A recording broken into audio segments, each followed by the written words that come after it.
Please have a seat. Good afternoon, everybody. It is my pleasure to welcome two great friends and partners, President Calderon of Mexico and Prime Minister Harper of Canada.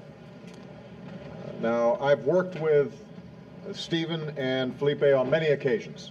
We joined our international partners from APEC to the G20.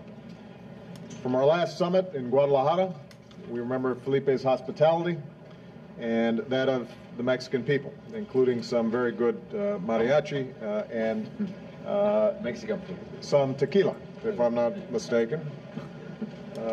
I can't reciprocate the music, but Felipe, Stephen and I are proud to welcome you. Thank you. Here today.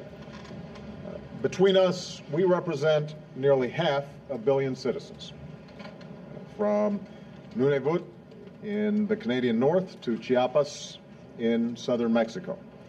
In between, the diversity of our peoples and cultures is extraordinary. But wherever they live, they wake up every day with similar hopes: to provide for their families, to be safe in their communities, to give their children a better life. And in each of our countries, the daily lives of our citizens are shaped profoundly by what happens in the other two, and that's why we're here. Today we focused on our highest priority, creating jobs and opportunity for our people. In the United States, our businesses have created nearly 4 million new jobs. Confidence is up and the economy is getting stronger, but with lots of folks still struggling to find work and pay the bills, we are doing everything we can to speed up the recovery, and that includes boosting trade with our two largest economic partners. As president, I've made it a priority to increase our exports, and I'm pleased that our exports to Canada and Mexico are growing faster than our exports to the rest of the world. In fact, last year, trade in goods with our two neighbors surpassed $1 trillion for the first time ever. This trade supports some 2.5 million American jobs, and I want more trade supporting even more jobs in the future. So today, Prime Minister Harper led us in a very good discussion about how our three countries can improve our competitiveness. We agreed to continue making our borders more efficient and more secure, so it's faster and cheaper to travel and trade. We're expanding cooperation to create clean energy jobs and combat climate change, an area in which President Calderon and Mexico have been a real leader.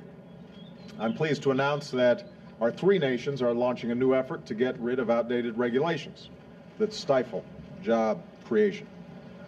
Here in the United States, our efforts to cut red tape and ensure smart regulations will help achieve savings and benefits to businesses, consumers, and our country of more than $100 billion. And we're already working to streamline and coordinate regulations with Canada and Mexico on a bilateral basis. So now our three nations are going to sit down together, go through the books, and simplify and eliminate more regulations that will make our joint economies stronger. This is especially important, by the way, for our small and medium-sized businesses, which, when they start exporting, often start with Mexico and Canada.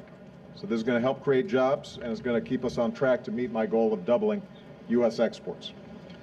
More broadly, I reiterated my commitment to comprehensive immigration reform, which would be good for workers and good for business. I'm pleased that Canada and Mexico have also expressed an interest in joining the Trans-Pacific Partnership. Consultations with our TPP partners are now underway on how new members can meet the high standards of this trade agreement, which could be a real model for the world.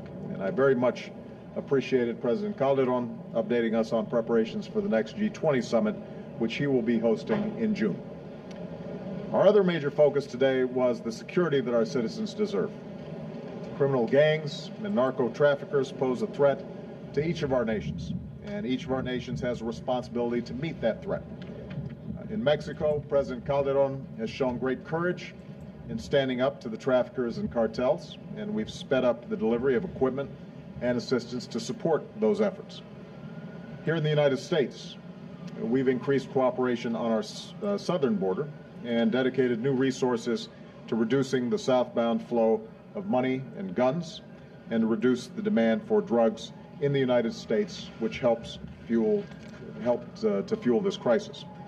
And today, each of us reaffirmed our commitment to meeting this challenge together, because that's the only way that we're going to succeed. Beyond our borders, these cartels and traffickers pose an extraordinary threat to our Central American neighbors. So we're teaming up. Defense ministers from our three countries met last week as a group for the first time ever, and we're going to be coordinating our efforts more closely than ever, especially when it comes to supporting Central America's new strategy on citizen security, which will be discussed at the Summit of the Americas in Colombia next week. So again, I want to thank Stephen and Felipe for being here. When I came to office, I pledged to seek new partnerships with our friends in the Americas, a relationship of equality and shared responsibility built on mutual interest and mutual respect. That's what we've done. And it would have been possible without the leadership and sense of purpose that these two outstanding leaders have brought to all our efforts, including our efforts today. As a result, I believe our nations and our citizens will be more secure, more prosperous, and in a better position to give their children the lives that they deserve. So with that, let me turn it over to President Calderon. Thank you, President Obama. Excelentísimo señor Presidente Barack Obama, Presidente de los Estados Unidos de América. Excelentísimo señor Stephen Harper, Primer Ministro de Canadá. Queridos amigos. Señoras y señores representantes de los medios de comunicación, señores embajadores, señores secretarios, legisladores.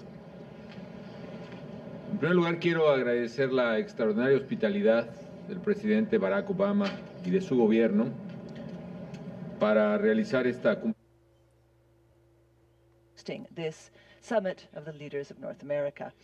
And briefly, I would also like to express on behalf of the government of Mexico, the people of Mexico, my family, and my own behalf, my most sincere sympathies to the family and relatives of former President Miguel de la Madrid Hurtado for his lamentable death yesterday. Tomorrow, we will be rendering homage to him in Mexico.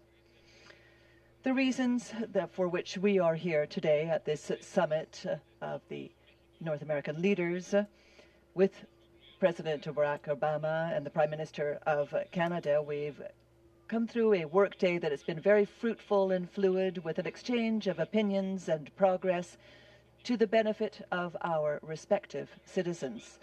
I'm also very thankful to my two colleagues for the openness with which we have broached some very complex items on our working agenda. I recognize and value their enormous commitment to our common region.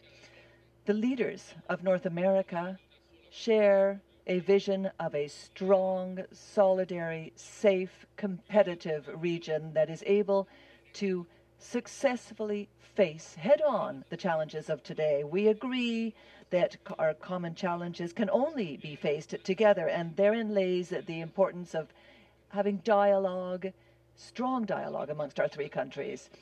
The data that President Obama has just given us is very important with that our trade has exceeded $1 trillion for the first time, and I think that is not separate from a reality that has to be underscored. In this very complex world full of economic problems and severe crises, Canada, the United States, and Mexico are three countries that are growing right now and generating jobs today. And that growth and those millions of jobs, many of them have to do precisely with the greatest trade exchanges that we have ever seen amongst these great nations. I would say that the potential of North America tied to these three countries is such that within our own nations, we have a great deal to do to make the most of these opportunities for greater exchanges amongst our peoples. As we've mentioned today, we have progressed on various fronts. For instance, we've advanced on the deregulation in our countries, in our own countries, as well as amongst our countries. We have progressed as well in harmonization of certain standards that facilitate trade. We've also progressed in our case on the bilateral relationship in border infrastructure, and all of this has led, of course, to the benefit of Canadian, Mexican, and American families. Another line of ideas, I would also say that the three nations have renewed their decision to strengthen cooperation at the international level, particularly in issues as sensitive as the security of our citizens. We have reiterated the values upon which our societies were founded: democracy, liberty, justice, the respect for human rights, and today the political dialogue amongst us is perhaps stronger than ever. We have renewed certain principles of our existence and of our challenges. The principle of shared responsibility, the exchange of information, and especially the strengthening of our institutions that has to be the guide of our cooperation. Clearly, I expressed to President Obama and to Prime Minister Harper that the fight that Mexico is experiencing for a safer North America also requires a strengthening of national actions, amongst other things, to stop the traffic of weapons, to combat with greater strength money laundering, and, of course, to reduce the demand for drugs that strengthens criminal organizations. I also expressed to President Obama and to Prime Minister Harper that Mexico recognizes that the commitment that they have undertaken to progress. Es igualmente necesario fortalecer el enfoque regional de seguridad y para ello se requiere regional security focus. And in order to do this, we need to include our neighbors and Central American partners who are also facing serious problems and who need our solidarity. The three countries have agreed to establish a joint dialogue mechanism with the Central American Integration System, the CICA, in support of the efforts undertaken by Central American nations to fight organized crime and in favor of regional security that benefits us all. Of course, in this meeting, we have broached the topic of the regional economy. The leaders of North America agree that the United States, Canada, and Mexico must continue to delve deeper into our successful economic relationship so as to generate more jobs and greater well-being in all three countries. Our governments recognize that it is absolutely necessary to continue to fully comply with the NAFTA, as well as to explore new means of strengthening regional competitiveness. And I am convinced that if we work together, we will become much more competitive than many areas of the world that we are competing with today.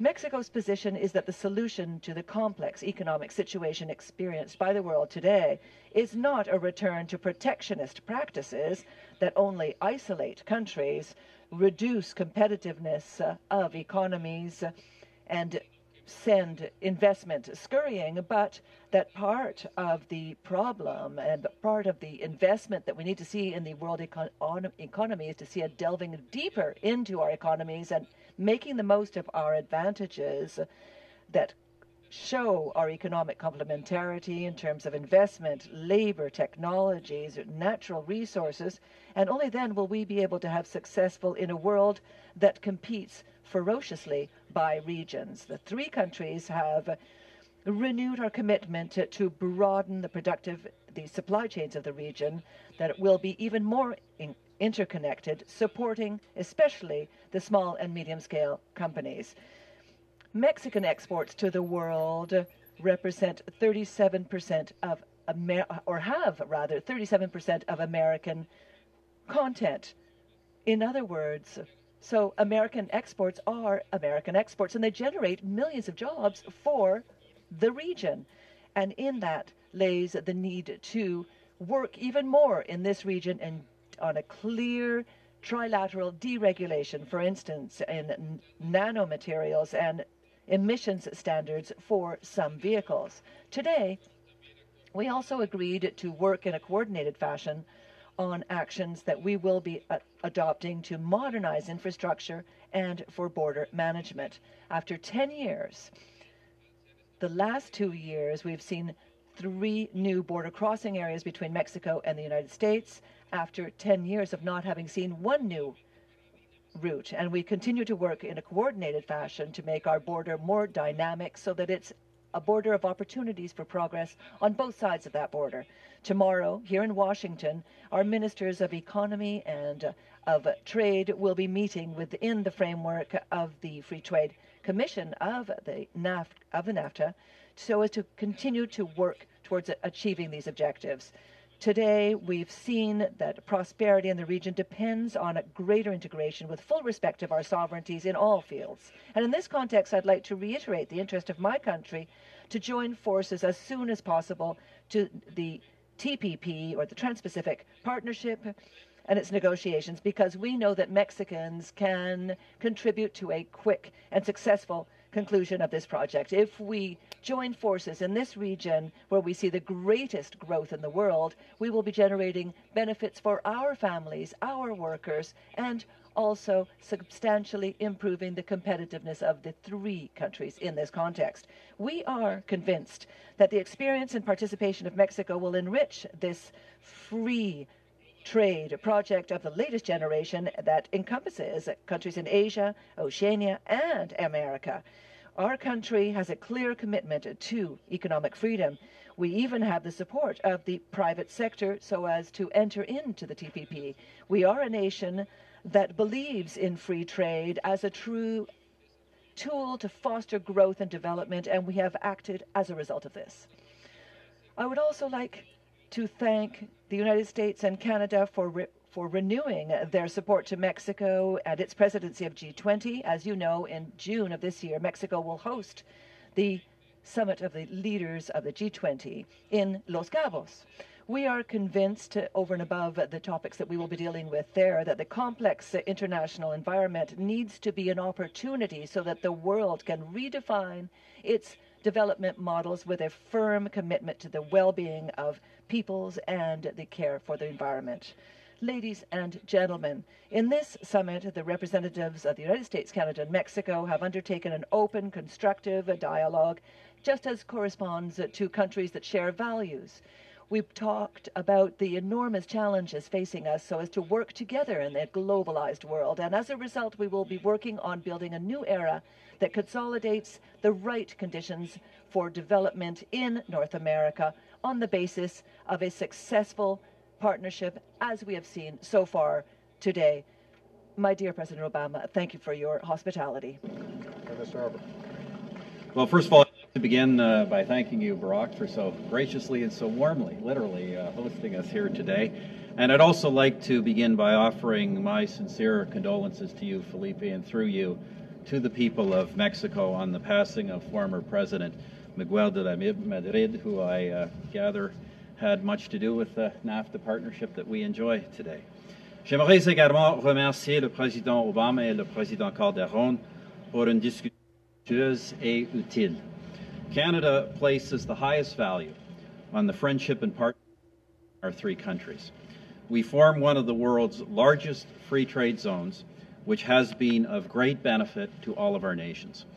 We're also effective collaborators in the G20 in responding to the challenges of the global recession and instability of these past few years.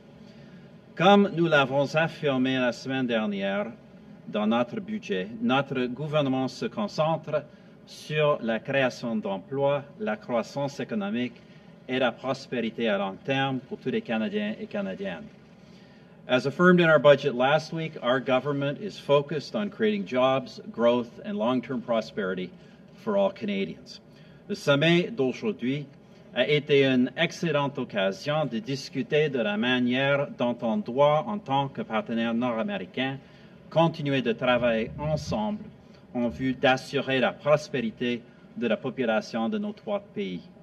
I'm especially pleased that the United States has welcomed Canada's and Mexico's interest in joining the Trans-Pacific Partnership. We also had useful discussions on continued cooperation in managing our borders, streamlining regulations, securing global supply chains, and advancing clean energy.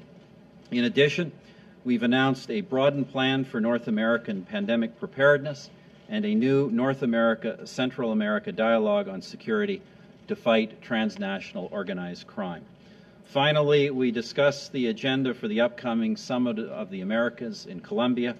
Canada looks forward to continue to working with the United States and Mexico to promote democratic principles, regional stability, and market-based economic growth with our partners in the Western Hemisphere. And once again, Barack and Felipe, I look forward to continuing our useful discussions in Cartagena.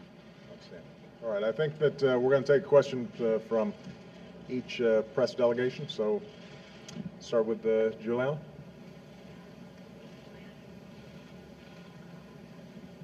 Thank you, Mr. President. After last week's arguments at the Supreme Court, many experts believe that there could be a majority, a 5-member majority, to strike down the individual mandate. And if that were to happen, if it were to be ruled unconstitutional, how would you still guarantee health care to the uninsured and those Americans who've become insured as a result of the law? And then a question for President Calderon and Prime Minister Harper. Over the weekend, Governor Mitt Romney said that the U.S. used to promote free enterprise around the world. And he said, quote, "Our president doesn't have the same feelings about American exceptionalism that we do." And I think over the last 3 or 4 years, some people around the world have begun to question that. So my question to the both of you is whether you think that American influence has declined over the last 3 to 4 years. And President Obama, if you'd like to respond to that too. Well, on the second part of your question, it's still primary season for the Republican Party. They're going to make a decision about who their candidate will be. It's worth noting that I first arrived on the national stage with a speech at the Democratic Convention that was entirely about American exceptionalism, and that my entire career has been a testimony to American exceptionalism. But I will cut folks some slack for now because they're still trying to get their nomination. With respect to health care, I'm actually continue to be confident that the Supreme Court will uphold the law. And the reason is because in accordance with precedent out there, it's constitutional. That's not just my opinion, by the way. That's the opinion of legal experts across the ideological spectrum, including 2 very conservative appellate court justices that said this wasn't even a close case. I think it's important, because I watched some of the commentary last week, to remind people that this is not an abstract argument. People's lives are affected by the lack of availability of health care, the inaffordability of health care, their inability to get health care because of pre-existing conditions. The law that's already in place has already given 2.5 million young people health care that wouldn't otherwise have it. There are tens of thousands of adults with pre-existing conditions who have health care right now because of this law. Parents don't have to worry about their children not being able to get health care because they can't be prevented from getting health care as a consequence of a pre-existing condition. That's part of this law. Millions of seniors are paying less for prescription drugs because of this law. Americans all across the country have greater rights and protections with respect to their insurance companies and are getting preventive care because of this law. So that's just the part that's already been implemented. That doesn't even speak to the 30 million people who stand to gain coverage once it's fully implemented in 2014. And I think it's important. I think the American people understand, and I think the justices should understand that in the absence of an individual mandate, you cannot have a mechanism to ensure that people with pre-existing conditions can actually get health care.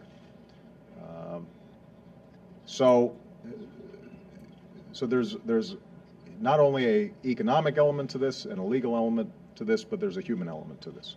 And I hope that's not forgotten in this political debate.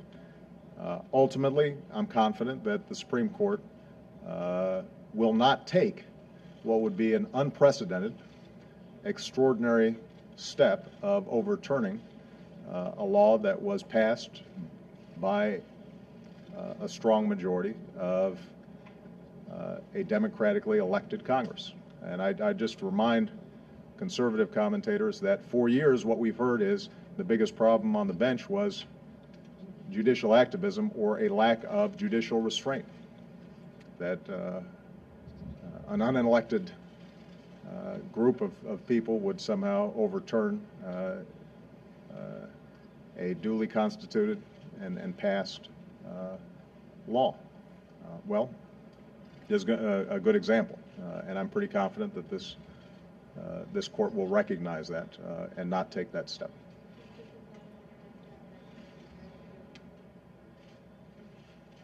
I'm sorry. You know, as I said, we are confident that this will be that this will be upheld.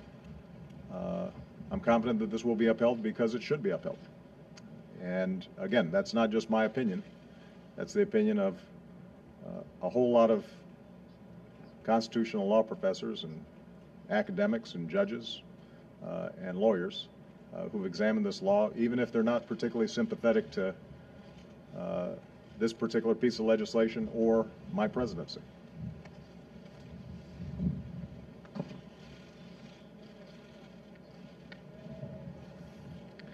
Bueno, es demasiado local su pregunta. Your question was a little local for me, and so I'm glad that the President of the United States answered it. But I would take advantage of this moment to say that after increasing the budget line for the folk insurance sixfold, and after having built more than 1,000 new clinics in the country, we're getting close to reaching universal coverage of health care. Full, free health care coverage for all people up to 18 years of age, including cancer coverage. Of the 12 million Mexicans, 106 million will have efficient, effective, universal health care coverage. So I would say that that I would hope that one of the greatest economies in the world, such as the United States, could follow our example in achieving this, because it was a great thing. Well, I don't think you really expect me to intervene in the U.S. presidential election. Let me just say this, you know, for Canada, and this is something that I think transcends governments in Canada or administrations here in the United States. For Canada, the United States is and always will be our closest neighbor, our greatest ally, and our best friend. And I believe that American leadership is at all times great and indispensable for the world. And I think over the past few years, we've done great things together in terms of the response both through the G20 and bilaterally on the recession and the recovery. We had, under your leadership, Barack, that successful intervention in Libya. Our trade relationship is the biggest in the world and growing, and so I think it's been a tremendous partnership.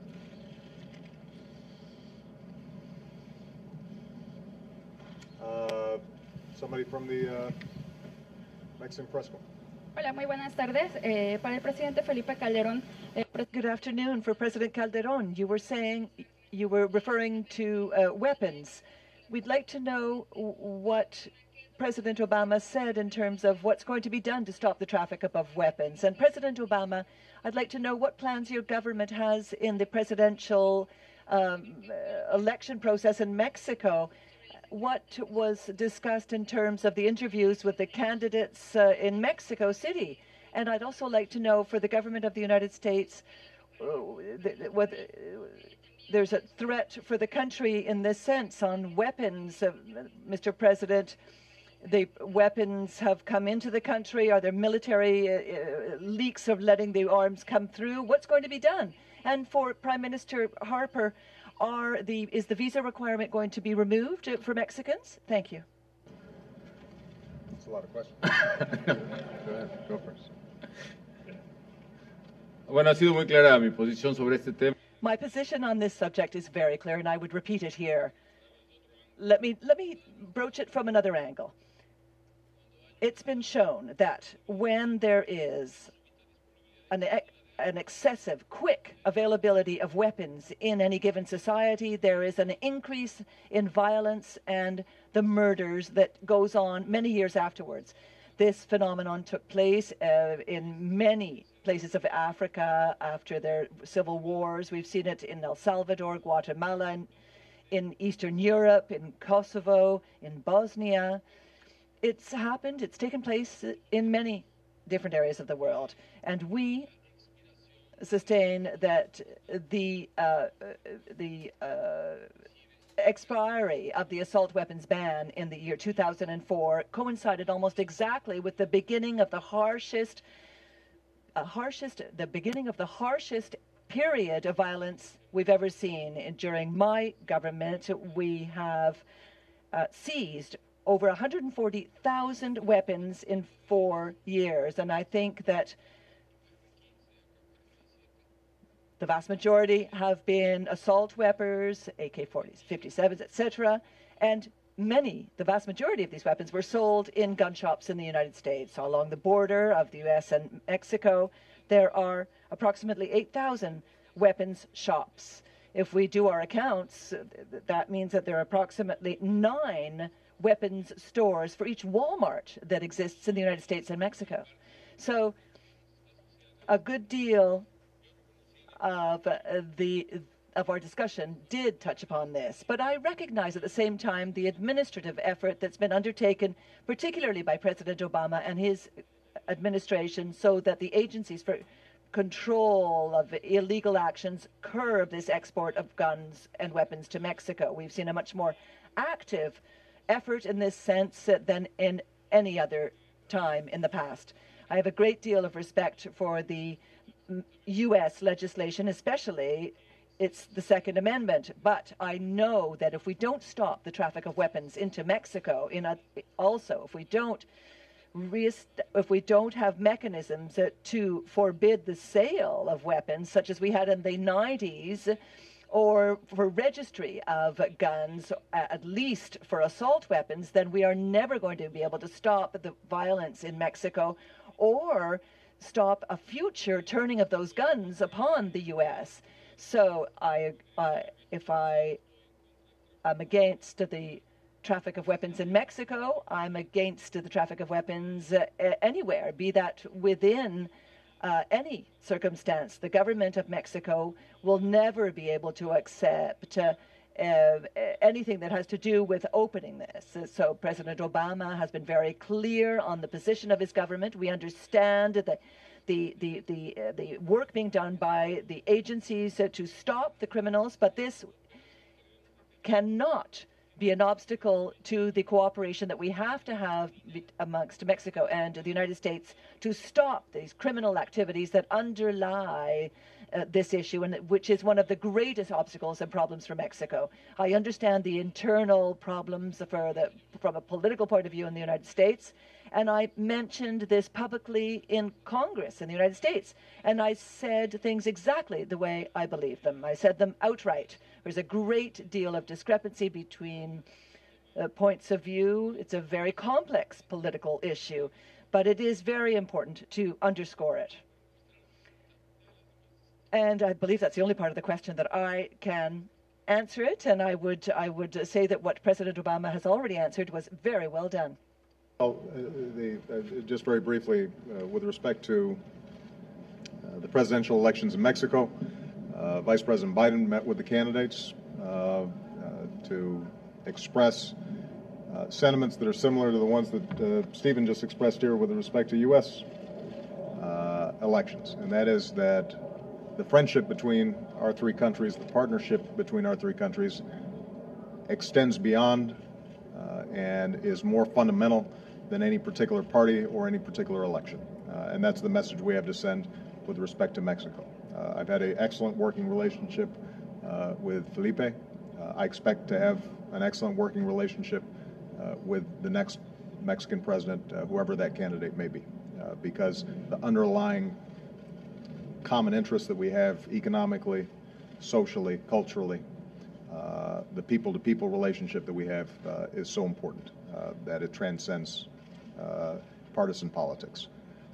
And with respect to the issue of guns, I've made very clear in every meeting that I've had with Felipe, and we've actually put into practice efforts to stop illegal gun trafficking north to south.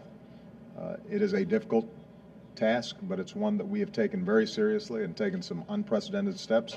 We will continue to coordinate closely with the Mexican government because we recognize the toll that it's taken with respect to families and innocent individuals inside of Mexico. And this is part of our broader comprehensive cooperation in weakening the grip of narco-trafficking within Mexico. And we recognize that we have a responsibility to reduce demand for drugs, that we have a responsibility to make sure that not only guns but also bulk cash isn't flowing into Mexico. And obviously, President Calderon takes very seriously his responsibilities to apply effective law enforcement within Mexico. And I think he's taken courageous steps to do that. So we're going to keep on partnering together in order to continue to make progress on this very important issue. You asked me about the visa requirement. Visa requirement is the really only effective means we have in Canada today to deal with large-scale bogus refugee claims under our refugee determination system. Legislation that is being implemented, and then in fact there's legislation before Parliament to enhance those changes. That legislation will, in the future, in years to come, will give us tools other than visa requirement to deal with that particular problem. But as of today, that remains the only tool at our disposal. Okay. And finally, from Mark Kennedy, Post Media News. Hello, gentlemen. I have a couple of questions on two critical issues that you were discussing today, one on trade and one on crime. On trade, Prime Minister Harper, why is Canada's position at the negotiating table on the Trans-Pacific Partnership so important to Canada? And secondly, to get us there, to be a player, are you willing to give up as a precondition our supply management system? And President Obama, you said earlier that there needs to be high standards for a country to be there. I'm wondering whether you think yet Canada has met those high standards, whether you want us to drop our traditional supply management system. And on crime, we in Canada read about the challenges that Mexico has on the drug cartels and the horrible violence that occurs down there. But perhaps it's possible that many Canadians and perhaps even Americans don't see it as affecting their lives. Perhaps it doesn't affect their communities. So on that issue, why do you three gentlemen think that a three-country coordinated approach is necessary to protect our citizens? And Prime Minister, I think you being the only person that can speak both English and French, if you can do that, please. Sure. First of all, in response to the question on the Trans-Pacific Partnership, this is our desire to be part of that negotiation is part of Canada's ambitious trade agenda. As you know, we are currently in negotiations with over 50 countries around the world, including the European Union and Japan and India. So this was obviously a logical extension of our desire, the desire of our government to dramatically broaden our free trade relationships around the world. You know, Canada's position on Trans-Pacific Partnership is the same as our position in any trade negotiation. We expect to negotiate and debate all manner of issues, and we seek ambitious outcomes to free trade agreements. In those negotiations, of course, you know, Canada will attempt to promote and to defend Canada's interests, not just across the economy, but in individual sectors as well. On the question of security, look, the security problems are the security challenge, particularly around the drug trade, is a serious regional problem throughout our hemisphere that has real impacts, you know, not the kind of governance and security impacts we see maybe in Central America and the Caribbean and elsewhere, but has real serious impacts on the health and safety of communities in our country as well. And as these criminal networks are transnational, it's important that our attempts to fight them be equally transnational, and that's why we work together on these initiatives. Pour la question du partenariat transpacifique, le Canada cherche à se joindre à ces discussions à cause de notre programme ambitieux envers le libre-échange à travers le monde. Nous sommes nous sommes en discussion avec plus de 50 pays, y compris l'Union européenne, l'Inde, le Japon, et c'est une partie naturelle de notre ambition de diversifier nos liens de libre-échange.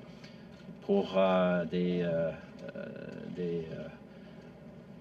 spécifiques des négociations, évidemment, ce sont des choses qu'on discute à la table. Nous croyons que nous pouvons atteindre les ambitions de ce partenariat. Nous avons examiné le document produit par ce partenariat et nous pouvons atteindre ces objectifs.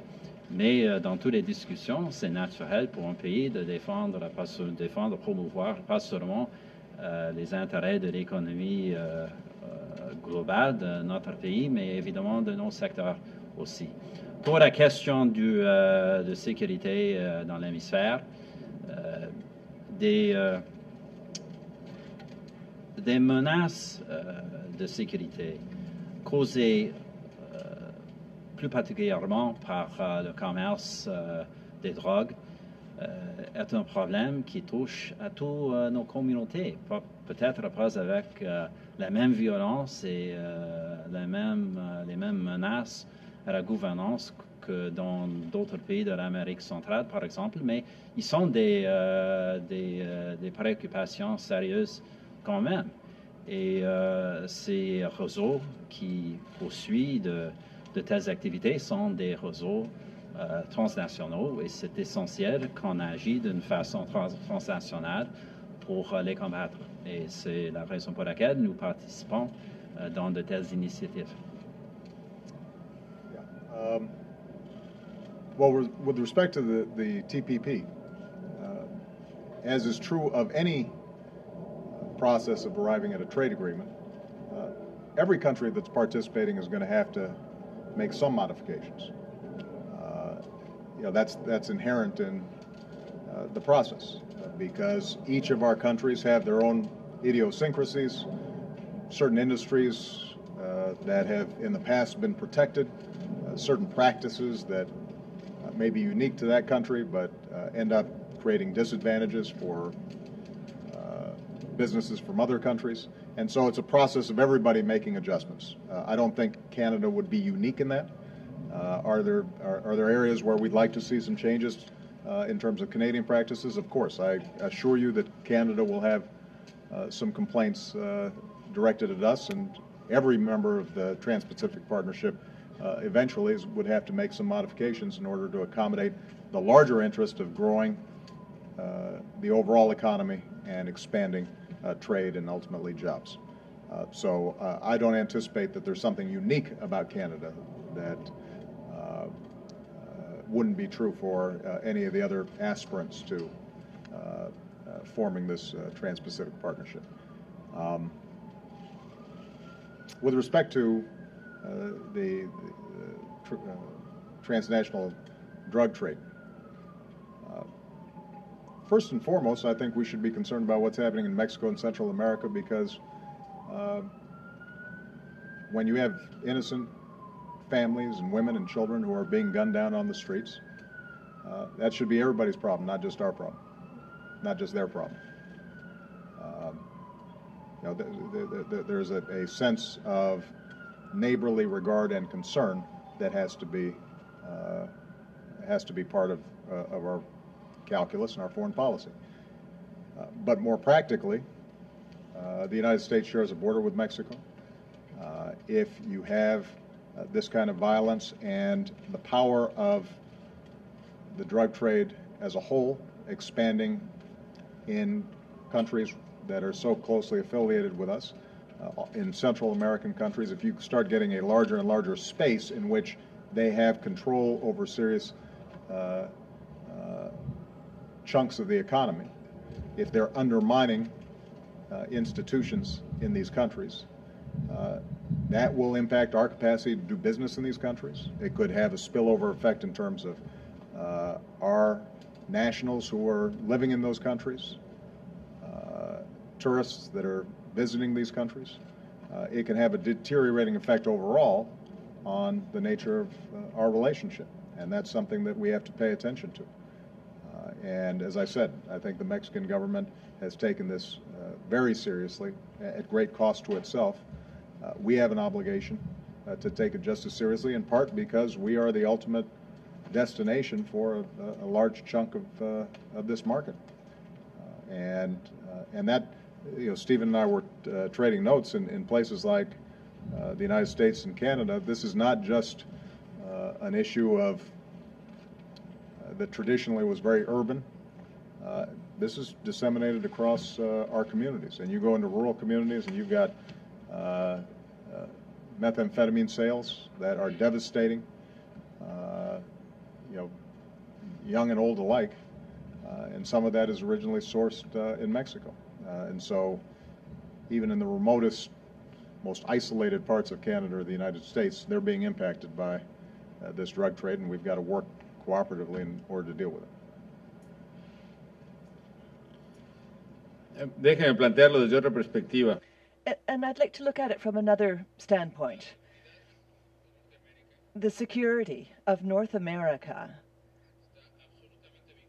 is absolutely tied to each of its member states. There cannot be full security in this country or in Canada or in Mexico if we do not have a system that actually enables the cooperation mechanisms to act in facing threats that have no borders, that are transnational by their very nature. And these are threats that are not just tied into drug trafficking, which is transnational, of course.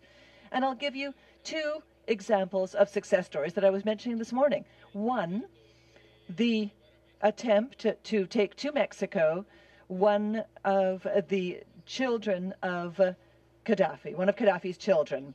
This implied an international and very North American operation because it was headed up by a Canadian businesswoman who hired an American company, and which hired in turn Mexican pilots and counterfeiters. And this multinational operation would not have been avoided without the international security mechanisms that we didn't have before, but that now we have. Also, being able to avoid the assassination of the Saudi ambassador here in Washington would not have been possible without the mechanisms of cooperation that we have today. So thinking that what happens in Mexico doesn't have anything to do with the security of the citizens of this country or of any other citizen of North America is a mistake. We have to understand that we are all tied to one another. Now, security understood in the regional sense, in order to understand that, we have to understand where the greatest threats to security actually lay. The United States has a clear idea of its threat, of its security priorities. It's the threat of terrorism, of international terrorism, terrible attacks on the U.S. people. Another threat clearly is in the power of transnational organized crime, which I insist is not crime or organizations that is strictly Mexican in nature. They don't have a nationality, and they don't operate in just one country. They're probably operating right here in this city. In Washington, for instance, the number of homicides per 100,000 inhabitants is higher by more than 10 or 20 than the largest number in any of the big cities in Mexico. These are international organizations that have a growing destructive capacity, that act well beyond borders and threaten anyone, anywhere. It is true, the efforts that we undertake clearly make it possible to contain that threat and to prevent it from acting in society, not just in the United States or Canada, but even in Mexico. And that explains why, for instance, despite the perception of my country, last year, 23 million tourists came to our country by plane, plus another 7 million in cruise ships, plus another 50 million who crossed the border, the land borders.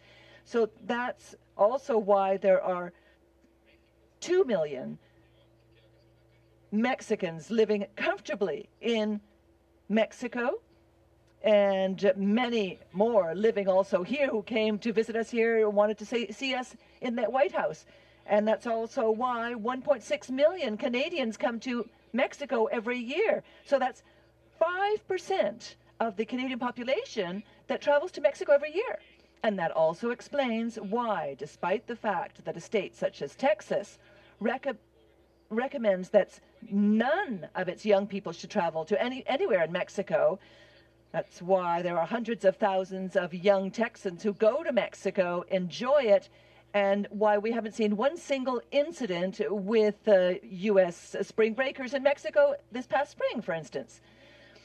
Great concern because these are multinational criminal organizations, and the mechanisms, of course, to face them, to defeat them, have to be multinational, in addition to the expressions of solidarity of President Obama, who says that he cannot stand aside from the expressions of threat that's facing a neighbor of his. The vulnerability from an institutional point of view in Mexico and Central America is an issue that also impacts and jeopardizes all of the citizens of North America. Thank you very much, everyone.